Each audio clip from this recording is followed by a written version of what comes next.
Good evening. Welcome to tonight's Cave Renew.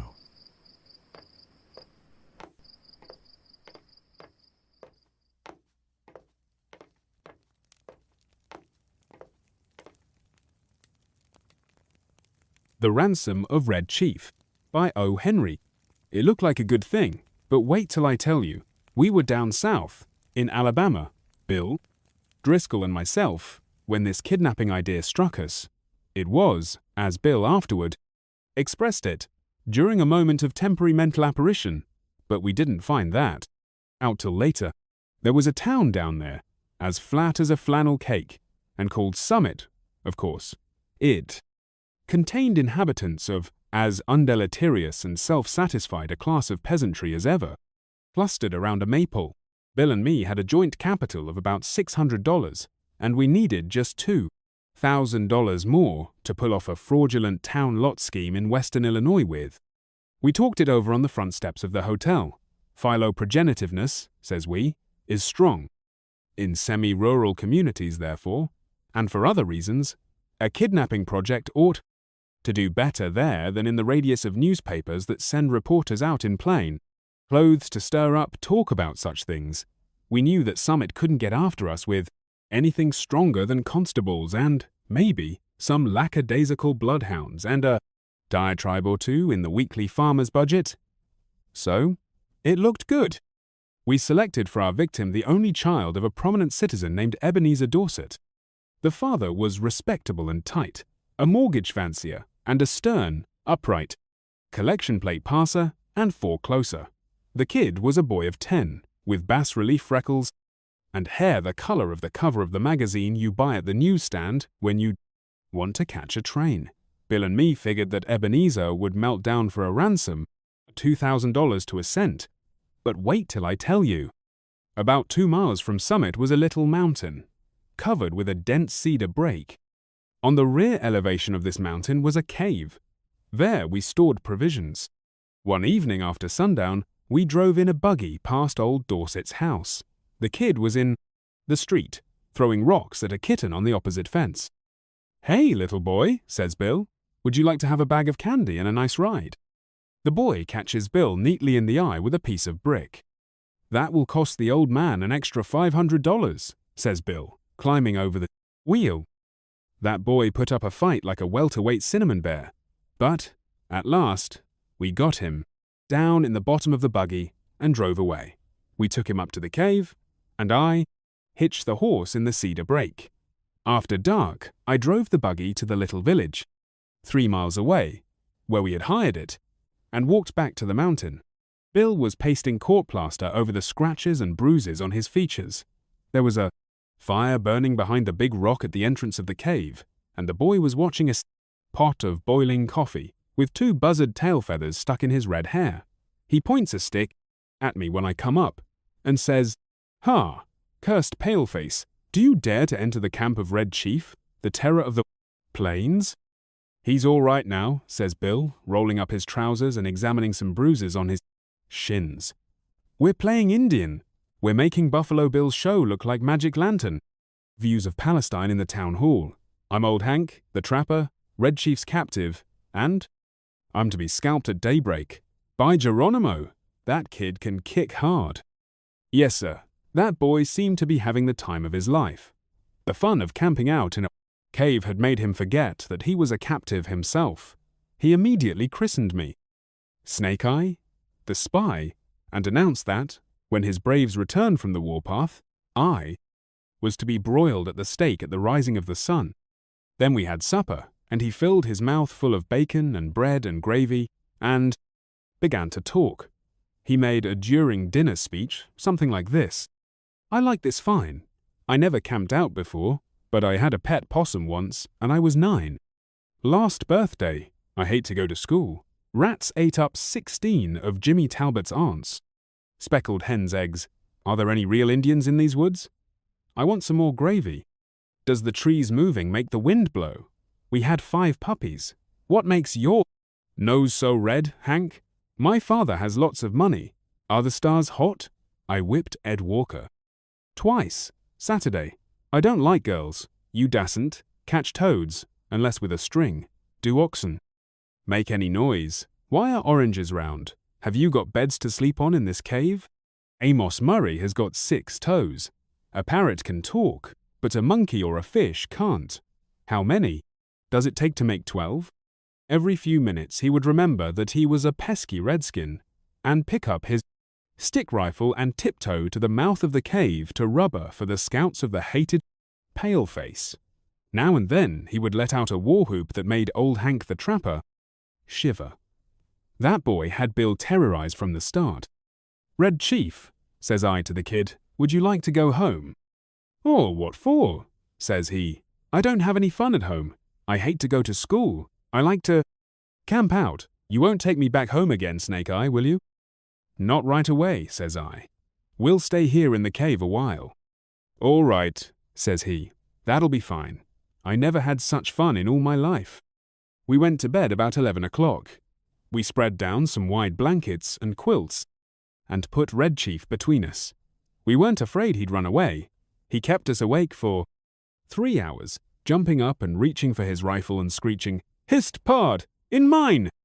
And Bill's ears, as the fancied crackle of a twig or the rustle of a leaf revealed to his young imagination the stealthy approach of the outlaw band. At last, I fell into a troubled sleep and dreamed that I had been kidnapped and chained to a tree by a ferocious pirate with red hair. Just at daybreak, I was awakened by a series of awful screams from Bill. They weren't yells or howls or shouts or whoops or yawps, such as you'd expect from a manly set of vocal organs. They were simply indecent, terrifying, humiliating screams, such as women emit when they see ghosts or caterpillars. It's an awful thing to hear a strong, desperate, fat man scream incontinently in a cave at daybreak. I jumped up to see what the matter was. Red Chief was sitting on Bill's chest, with one hand twined in Bill's hair. In the other, he had the sharp case knife we use for slicing bacon, and he was industriously and realistically trying to take Bill's scalp according to the sentence that had been pronounced upon him the evening before. I got the knife away from the kid and made him lie down again. But, from that moment, Bill's spirit was broken. He laid down on his side of the bed, but he never closed an eye.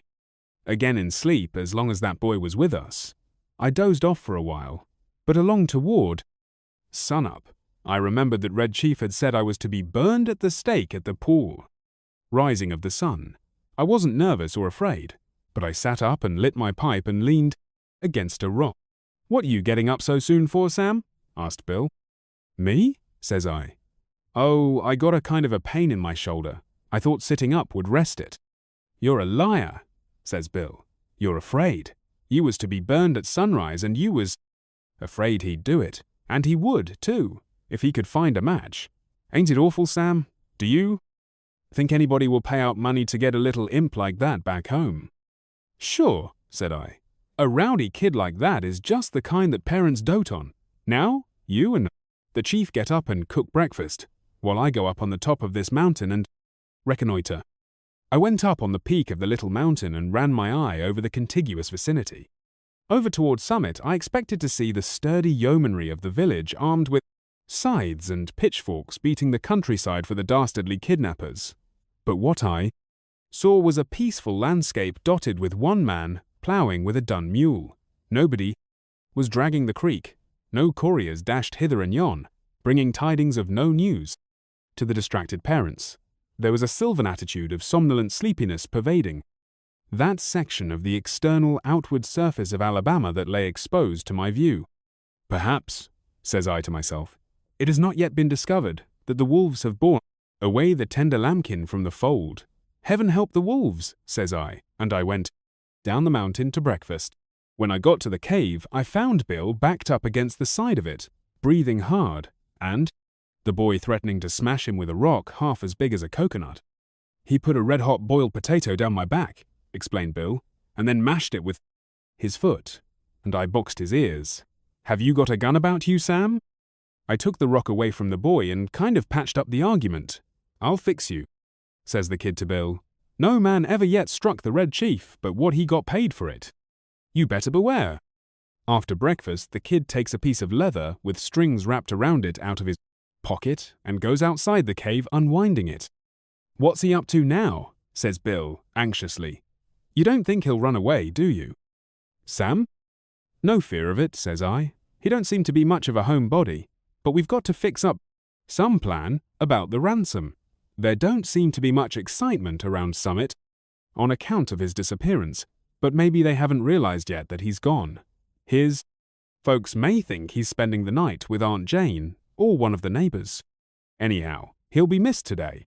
Tonight we must get a message to his father, demanding the $2,000 for his return." Just then we heard a kind of war whoop, such as David might have emitted when he knocked out the champion Goliath. It was a sling that Red Chief had pulled out of his pocket, and he was whirling it around his head.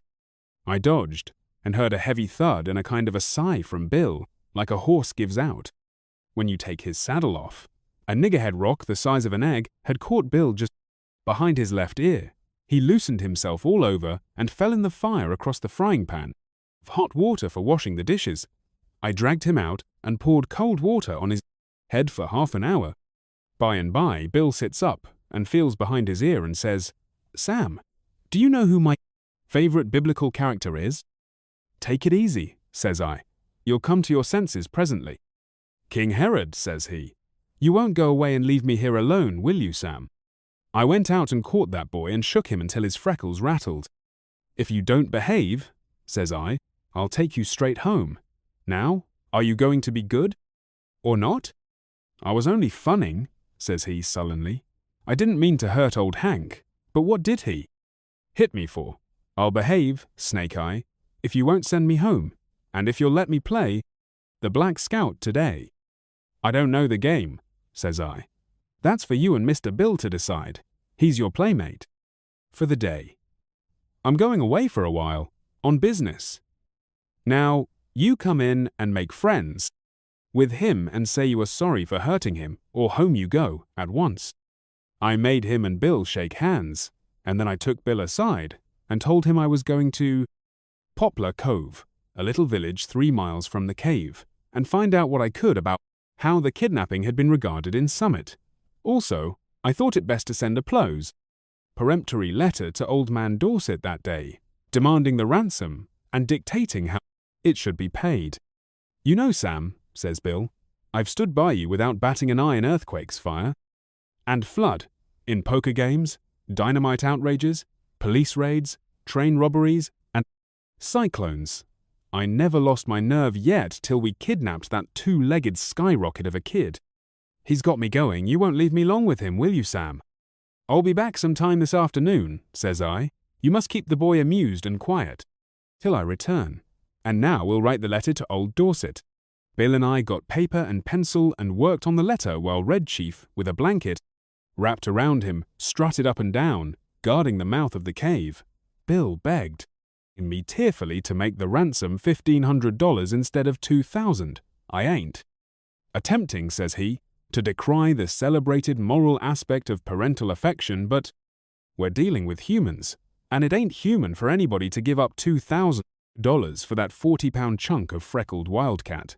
I'm willing to take a chance. $1,500. You can charge the difference, up to me." So, to relieve Bill, I acceded, and we collaborated a letter that ran this way. "Ebenezer Dorset, Esquire. We have your boy concealed in a place far from Summit. It is useless for you or the most skillful detectives to attempt to find him. Absolutely. The only terms on which you can have him restored to you are these. We demand $1,500 in large bills for his return, the money to be left at midnight tonight at the same spot, and in the same box as your reply, as hereinafter described. If you agree to these terms, send your answer in writing by a solitary messenger tonight at 8:30. After crossing Owl Creek, on the road to Poplar Cove, there are 3 large trees about 100 yards apart, close to the fence of the wheat field on the right-hand side. At the bottom of the fence post, opposite the 3rd tree, will be found a small pasteboard box.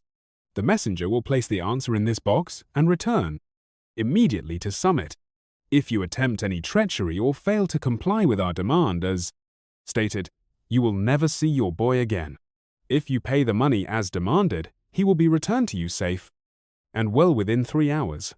These terms are final, and if you do not accede to them, no further communication will be attempted. 2 desperate men. I addressed this letter to Dorset and put it in my pocket. As I was about to start, the kid comes up to me and says, "Oh, Snake Eye, you said I could play the Black Scout while you was gone." "Play it, of course," says I. "Mr. Bill will play with you. What kind of a game is it?" "I'm the Black Scout," says Red Chief, "and I have to ride to the stockade to warn settlers that the Indians are coming. I'm tired of playing Indian myself. I want to be the Black Scout." "All right," says I. "It sounds harmless to me. I guess Mr. Bill will help you foil the pesky savages." "What am I to do?" asks Bill, looking at the kid suspiciously. "You are the hoss," says Black Scout. "Get down on your hands and knees. How can I ride? To the stockade without a hoss?" "You'd better keep him interested," said I, "till we get the scheme going. Loosen up." Bill gets down on his all fours, and a look comes in his eye like a rabbit's when you get in a trap. "How far is it to the stockade, kid?" he asks in a husky manner of voice. 90 miles, says the Black Scout. "And you have to hump yourself to get there on time." "Whoa, now!" The Black Scout jumps on Bill's back and digs his heels in his side. "For heaven's sake," says Bill. "Hurry back, Sam, as soon as you can. I wish we hadn't made the ransom more than 1,000. Say, you quit kicking me, or I 11 get up, and warm you good." I walked over to Poplar Cove and sat around the post office and store, talking with the chawbacons that came in to trade. One whiskerand says that he hears Summit is all upset on account of Elder Ebenezer Dorset's boy having been lost or stolen. That was all. I wanted to know. I bought some smoking tobacco, referred casually to the price of black-eyed peas, posted my letter surreptitiously and came away. The postmaster said the mail carrier would come by in an hour to take the mail on to Summit. When I got back to the cave, Bill and the boy were not to be found. I explored the vicinity, the cave, and risked a yodel or two, but there was no response.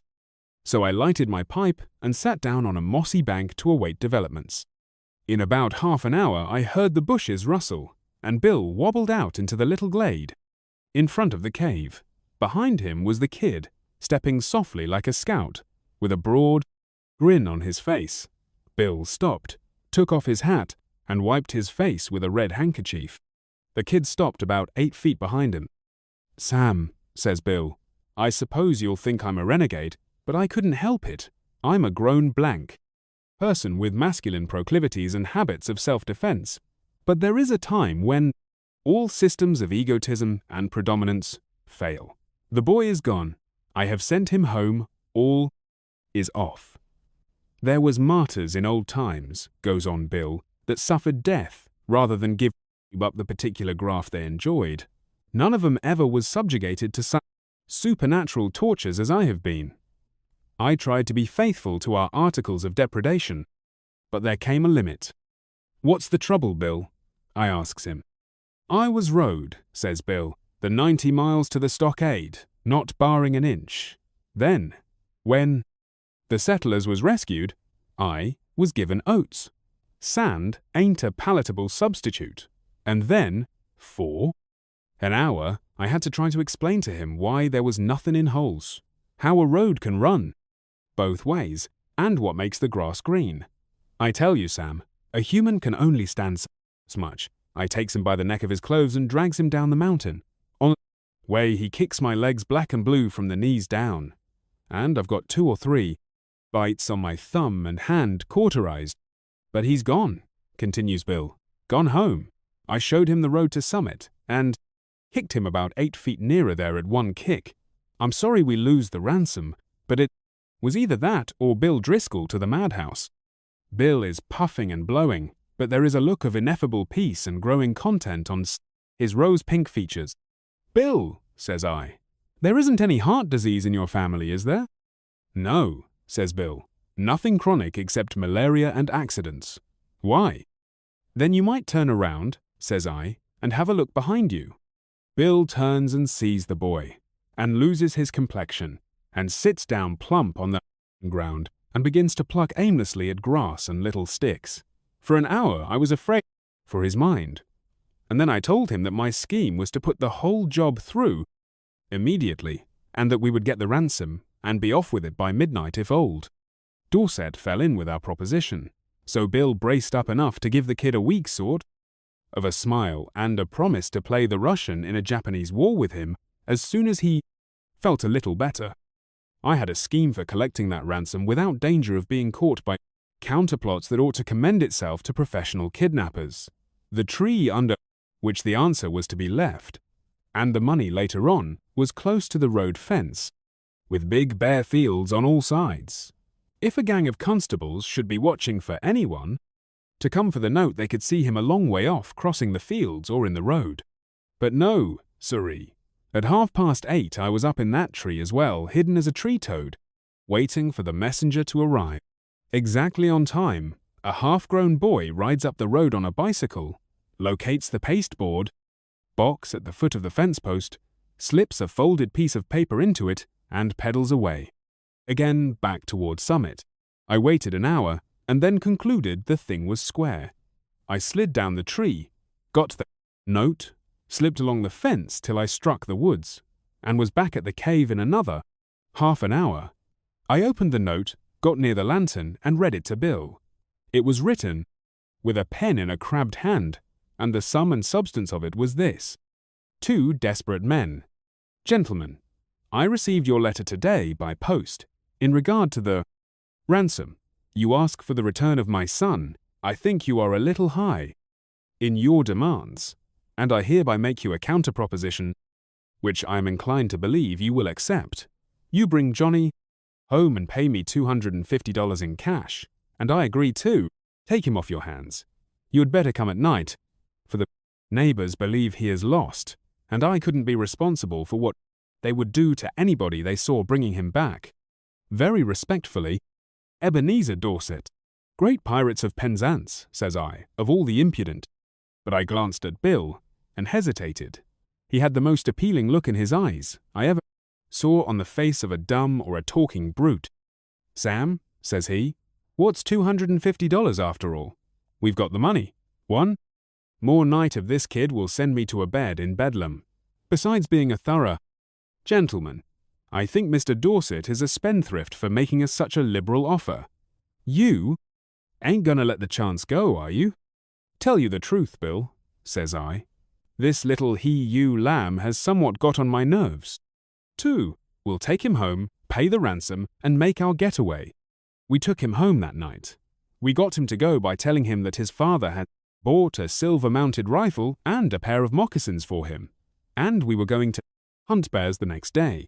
It was just 12 o'clock when we knocked at Ebenezer's front door, just at the moment when I should have been abstracting the $1,500 from the box under the tree. According to the original proposition, Bill was counting out $250 into Dorset's hand. When the kid found out we were going to leave him at home, he started up a howl like a calliope and fastened himself as tight as a leech to Bill's leg. His father peeled him away, gradually, like a porous plaster. How long can you hold him? Asks Bill. I'm not as strong as I used to be, says old Dorset, but I think I can promise you 10 minutes. Enough, says Bill. In 10 minutes I shall cross the central, southern and middle western states and be legging it trippingly for the Canadian border. And, as dark as it was, and as fat as Bill was, and as good a runner as I am, he was a good mile and a half out of Summit before I could catch up with him. The end. If you enjoyed tonight's story, please be sure to like and subscribe for more content. Good night.